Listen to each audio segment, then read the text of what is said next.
it is a higher grade of chocolate where it has cocoa butter in it. Okay, so chocolate is made up essentially of two simple ingredients, right? There's the cacao bean, the cocoa paste, and there's cocoa butter. That's the fact. Okay, so those are the two things that make up chocolate. Now, when it comes to dark chocolate, right? A true chocolate essentially means that it tastes better because it's got cocoa butter. The other version is what's called compound chocolate or coating chocolate, which is probably what you must have used while dipping some of the cookies. Yeah. Right? Usually comes in a block. Right? It's cheaper. They substitute cocoa butter for vegetable fat. So that's the difference. The main difference is the taste, because when you eat it, I'd like you to taste some. I've got some coating here and some of the cocoa. So taste some. The way to taste chocolate is essentially you don't chew it, you just leave it on your tongue, you let it melt, and you can feel the smoothness in it. When you eat these, what I suggest is you give it maybe a few minutes in between them, so that you can get the taste a lot better. Okay? So, couverture, more expensive, a little less expensive. The main difference, however, is if you're using couverture chocolate, you need to follow a few steps to make sure you can use it. That's called tempering the chocolate. Right. The tempering, in simple words, is when you melt your chocolate, you need to bring it to a certain temperature. And that's the temperature you can use the chocolate at. If it goes too low, it's going to solidify. If it's going to go too high, the chocolate's not going to harden at room temperature. So it's not going to look very nice. Right. That's why we use the compound or the coating chocolate, because with this chocolate, you don't need to do that process.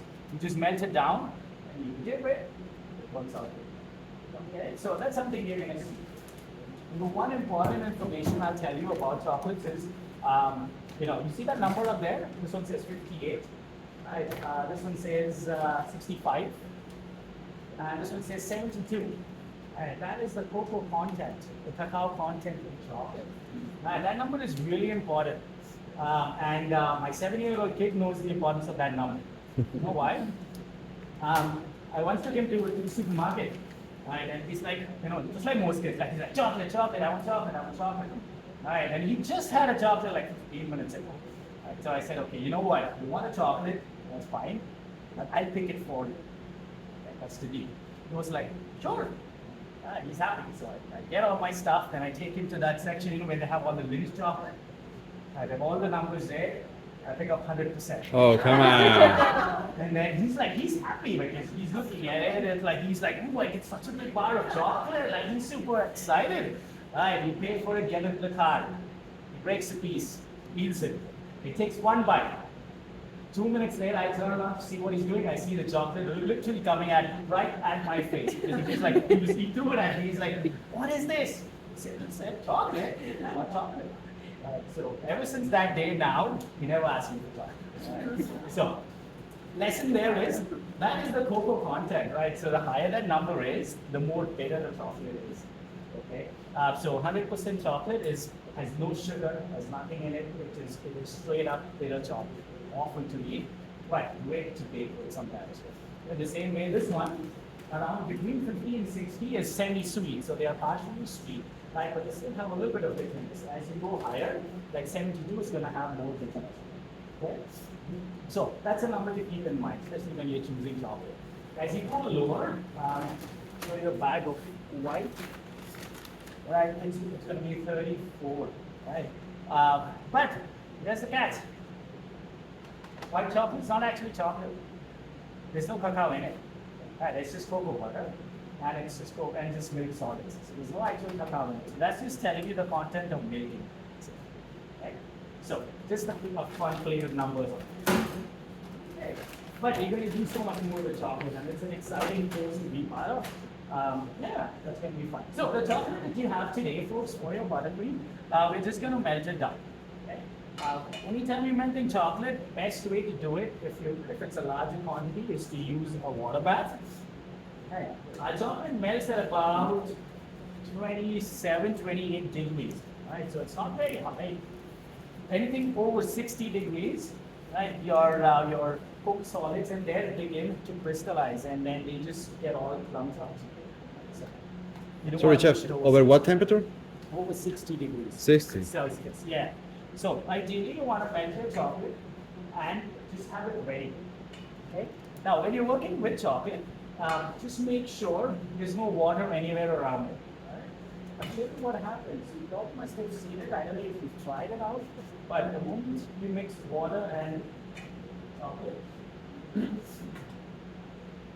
even a couple of drops in. Yeah, try that. You tried that before? By accident? By accident? Yeah, it's pretty bad. You might be calling it an accident now. But you notice as you keep mixing it, that chocolate's getting thicker. See that? It's easier to make. Right? And it's just gonna cease. So because water is an enemy for chocolate. So water and chocolate don't go well together. Okay? If that happens to you, you can't do anything with that chocolate. You can't add cocoa butter, you can't add more chocolate, nothing. You gotta just throw it out. So it's a waste. Okay, so that's why anytime you're working with chocolate, just make sure you keep your chocolates up. Right? So, and that's it, my white chocolate. For you guys, what I would recommend is maybe you can just combine it together, measure in one bowl, and then split it up. And you your life.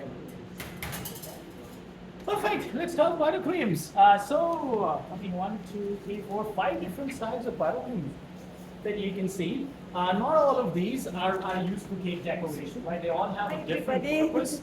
Sorry, sir, but this thing Okay. All of them have a different purpose. Okay, so the first one is called simple buttercream or decorator's butter. Right. This is the one we will be doing that butter. Right. This is what we will be doing. Right. A simple buttercream or a decorator's buttercream has only 2 ingredients in it: butter, ice, and sugar. Some people might like to add a little bit of water, a little bit of, flavoring, vanilla, whatever. But originally, it just has 2 ingredients in it. If you want to make cakes from home and you want to sell them, that's the only buttercream you can use. Right? No other buttercream. Okay, so that's your simple buttercream. We will be using it to make flowers, to make roses, to make different kinds of flowers for our cake, for our sour cream cake, which will be next. Okay, so we're going to be doing that. The next type of buttercream is called a meringue-based butter. We're going to be doing both Italian and Swiss. Today we're going to be doing the Swiss butter. Just as the name suggests, Swiss buttercream is made with Swiss meringue. Italian buttercream is made with Italian. Okay. We then have a French buttercream. What might that be? Any guesses? all the things. French meringue? Yeah. Yeah? You'd kill someone with that. No, it's egg yolks. Okay, so you make something very similar to a meringue. It's got another pastry term. It's called a savayon. Right? Savayon. It is where you whip egg yolks and then add sugar. Same, just exactly the same process as you do a meringue, but instead of egg whites, you use egg yolks. Okay. Gives you a much richer, much denser product. Doesn't get much volume, but it's definitely tastes a lot nicer. Okay. So when you do a French buttercream, and we're going to be doing that too, we're going to be using egg yolks. Okay. Then you have a pastry cream buttercream, which is essentially pastry cream, as the name suggests. Cream plus butter. Right? It's also known as German buttercream sometimes. Okay? And the last one is fondant plus butter. When you're into the pastry stuff, you probably used glazing fondant, right, for your eclairs. That's the fondant we're talking about. You can get 2 forms of fondant, right? You can get the glazing one and you can get the rolled fondant. The rolled one is what we're going to do to decorate cakes. This is the glazing fondant. So you just take equal quantities, you mix it together, and you get that. Right? So this icing, this one, these two, and kind of partially this, these two are mainly for commercial purposes. So when you walk into a supermarket sometimes, you see their cupcakes. They're sitting right outside on the shelf. Like there's no refrigeration, nothing at all. Okay? Because most likely it is made with either this. Right? And depends on the type of supermarket you're in.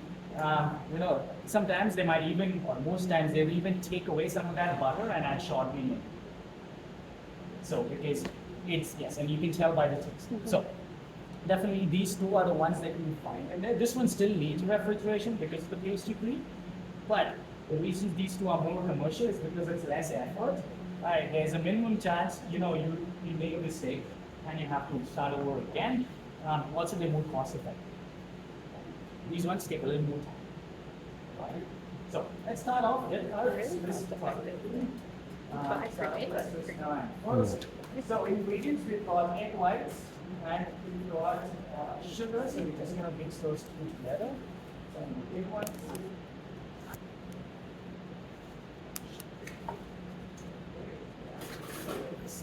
Put that on there. So water bath, what temperature do you think we should take it up to? 50. Right here. Now, when you are doing this, what I would ask you is just make sure when you put it in there, touch it, feel it, you shouldn't feel any sugar grains on there. If you feel some grains, continue cooking it a little bit longer. Also, if you've got sugar stuck on the sides, make sure that goes in, because last time on day one when we did the meringue, see if you had any sugars, it being a little grainy. That was probably because there was some sugar stuck on the side, and that is what caused that.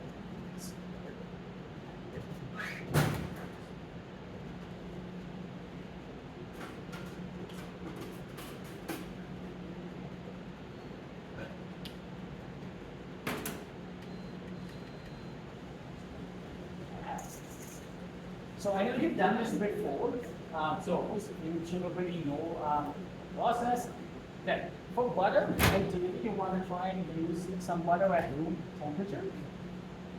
Anytime you do butter creams, it's always unsalted butter, right? You always want to be in control with the amount of salt you add in a recipe. Butter is what? $6.50 a pound, I think, at the moment. So it is an expensive commodity. So that way, if you are in business or you bake commercially, if you ruin a butter cream, it hits the bank a little hard, right? Because there's not much you can do with it. Okay. Close. So at this point, we're just making Swiss meringue. Just meringue, that's correct. Yeah. The process is exactly the same, but I just want to reinforce the fact that before your egg whites go into that bowl and start to whip, there shouldn't be any sugar grains in there. All your sugar is mixed with this. That's why, if you noticed, I added my sugar up front at the very beginning, so it's going to get more time in there. Yeah, it is 50 degrees. So I'm going to turn this off.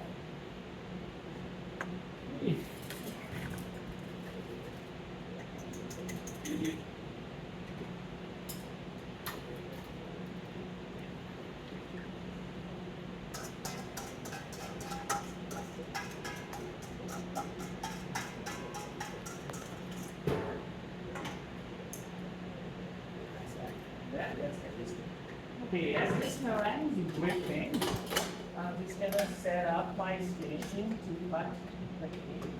So bear with me. 8. Hey! Okay.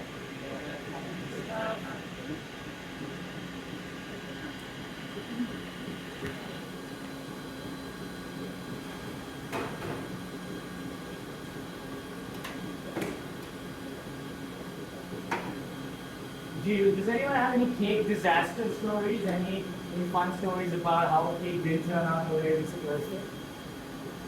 That you only made a cake and it was like, you thought it looked easy, but trust me, easy is the wrong word to use for that.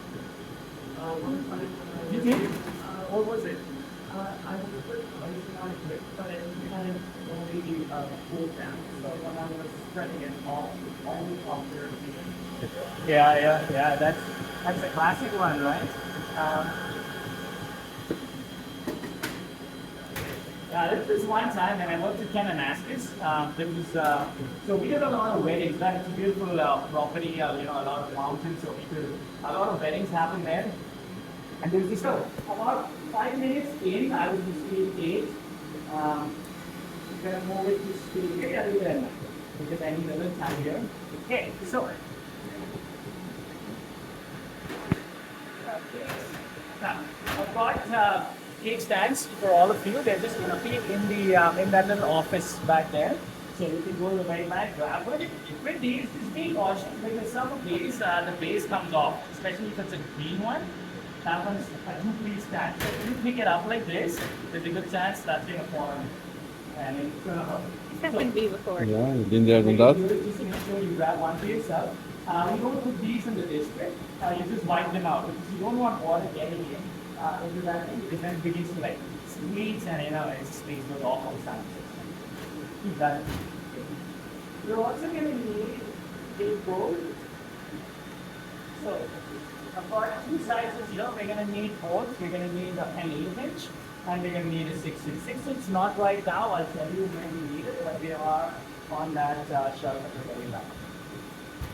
Wait.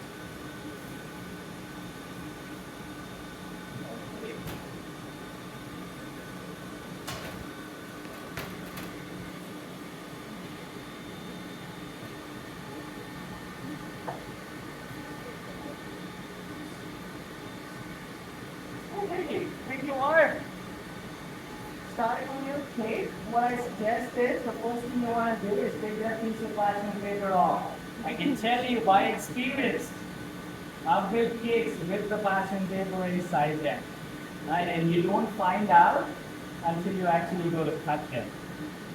It was a friend's birthday party, and then everyone's like cheering, and he goes to cut the cake, and the knife just stops halfway. And that's when it strikes me. I'm like, uh-oh. And then still trying, it's not going. I said, hey, I put some pecans in it. Must be just a big piece of pecans. Just keep going. And then he still couldn't go. He said, and then I just told him, I just don't think you can cut a cake. Let me handle it. I'm the professional, so I'll do it. And I took the cake, went to the kitchen, and then just had to take it apart. So he still didn't know what happened there, but I know. Okay, now the top is going to be slightly dry. It's going to be very crusty, so we're going to try and take that top off. Now, try not to take off too much because if you do, you are going to lose quite a bit of that cake. Right? Just going to try and measure that to see. So that's just about 2 inches is the thickness on mine. And this one's probably going to be a little more. So for the top, when you cut your knife, when you are cutting your cakes, right?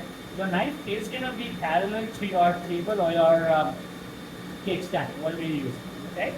When you're cutting, you don't want to just leave your cake in one position and just move your hand because if you do, there's very little chance your hand is going really nice and slow. Okay? It will just be uneven. So ideally, you want to keep moving your cake.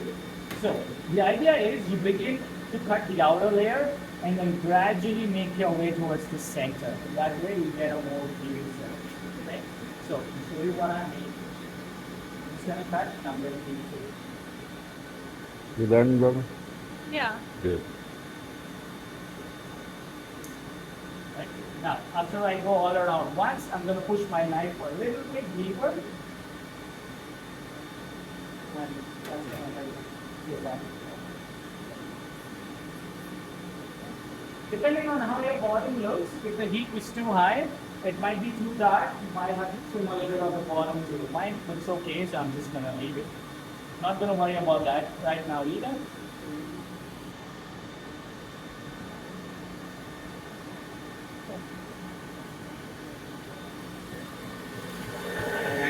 Good.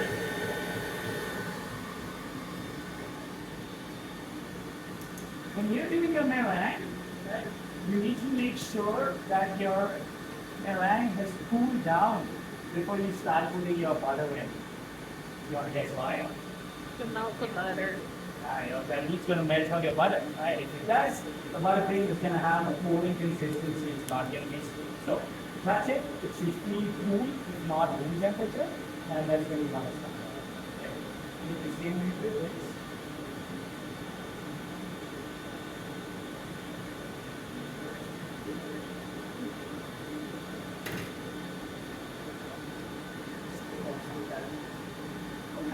one looks like it has better.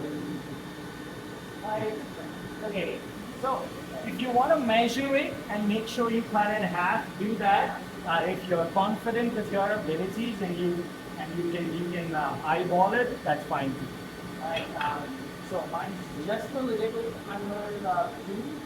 So I'm going to do about 1.75. Right. So first thing we're going to do is just make a little indent for yourself, a little line, so you know exactly where you're going to start. Okay. Then, same thing, just like what we did before. You're going to hold it, the sponge cake down. Now it's going to be parallel.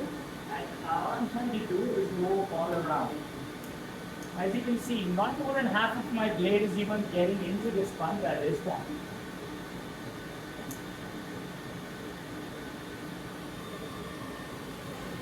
Once you go all around, we're now going to start to push a little deeper.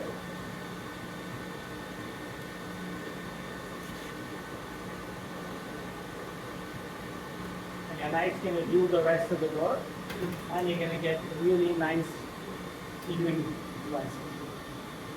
Okay, let's do that one more time.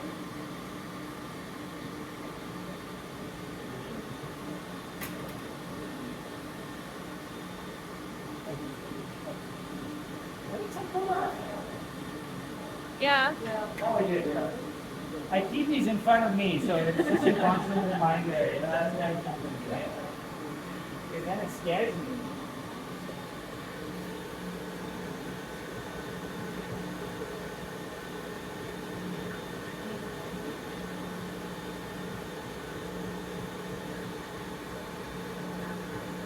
There it is. Okay. So, I'm going to use this, and this. This one has less of a dent, so I think that would be good. Okay, so these are the 3 I'm going to use. This one is an extra one. Now, the line's looking good. I think it's ready.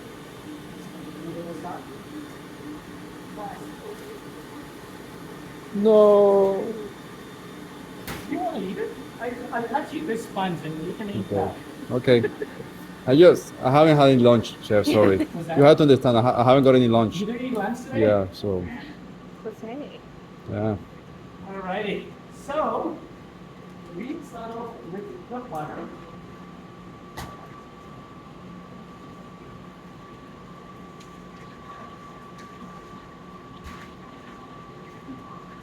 So just make sure you touch it, and if you want, you can feel that. You feel how it feels a little cool. I can give you a temperature reading too if you like. That one's at 25 degrees. Right? So once it's down to about room temperature, that's the ideal spot for you to kind of start adding butter. So don't really need a chopping board. You can cut it right on that paper. Just make sure you don't cut it too deep and don't take some of that paper off. That's not getting deep. Okay? So just be cautious with that. If you're one of those who always has that trouble, just use the chopping board. Okay? Cut out a few blocks and start putting them in. It's at speed 5 right now, so medium speed. And you want to start putting 2 blocks.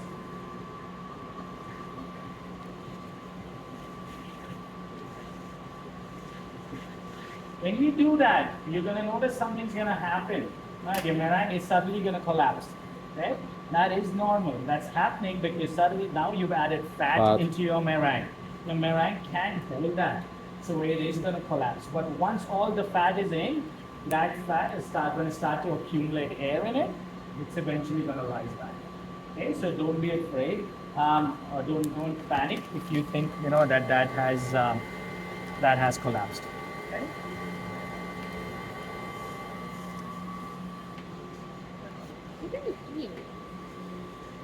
If your butter is cold, I think I'm not sure if we have enough butter. If some of you are getting some butter from the fridge, what I would recommend is please microwave it, just soften it up a little bit. If you use your butter and it's too cold, sometimes it tends to damage the mixer.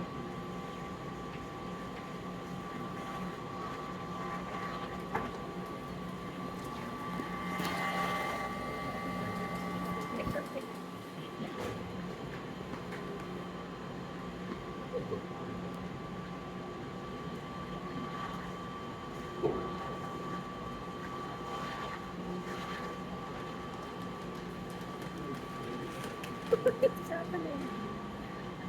Okay. So what I'm going to do there is I'm just going to keep adding my butter. And once all my butter is in, I'm going to turn the speed back up to a 7. And then I'm just going to let it whip. Okay. What you are going to notice is it's going to get nice and soft and it's going to have to be shiny. So as yours is whipping, I'll walk around and then I'll tell you because everyone's going to probably be in a different stage. And I'll give you some pointers on it as it's happening. Right? What could go wrong? If your meringue is too warm and you added your butter, you're going to notice it's going to just collapse and it's going to be too runny. How to fix that? You need to take it out. You need to put it back in the fridge. It needs to cool down now. So about 10, maybe 15 minutes of being in the fridge, and then you start whipping it out.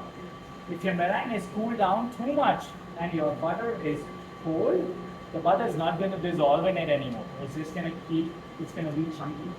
If that happens, call me over. We need to give it a little bit of heat. So we'll use the blowtorch, move it around a little bit just so we can melt some butter up. Okay, so those are the two scenarios that you might face.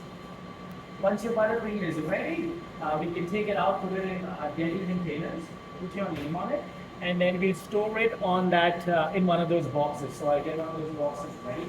Again, make sure you put it on a same tray with your table mates. That way we just control it. Okay.